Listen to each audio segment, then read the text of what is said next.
Yəni, bu prizmadan vətəndaşın diqqətliyi ən vacib məsələdir. Çünki mən səhər yolda həmin o xəbəri oxudum. Baxın, vətəndaş emosiyaya qapılır, məlumatın doğruluğuna inanır. Yəni, internet üzərində yüzlərlə məlumat yanlışdır. Buradakı arxa fonda başqa məqsədlər ola bilər.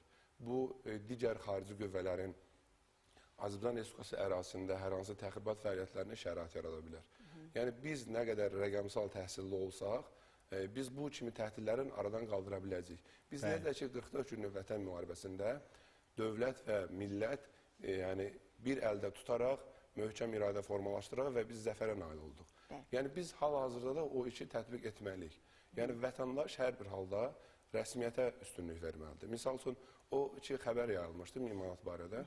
Yəni, həmin nazirliyin saytına daxil olub bu məlumatın rəsmi olub-olmadığını dəqiqləşdirmək mümkündür. Amma biz bəzən, dediyim kimi, emosional hisslərə qapılaraq artıq bunun arxasında getməyə başlayır. Dövlət orqanlarının sırada bu mövzuda Estoniya dayanır.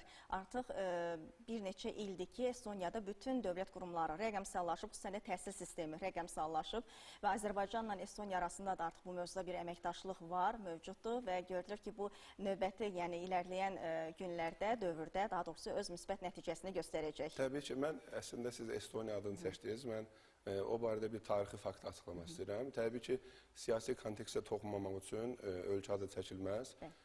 Estoniyanın bu barədə müəyyən bir tarixi var.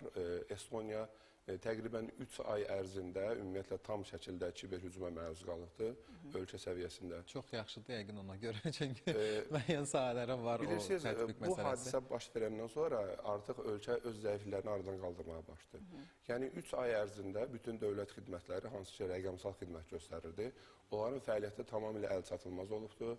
Hətta vətəndaşlar ATM-lərdən öz vəsaitini nağlaşdıra bilmirdi.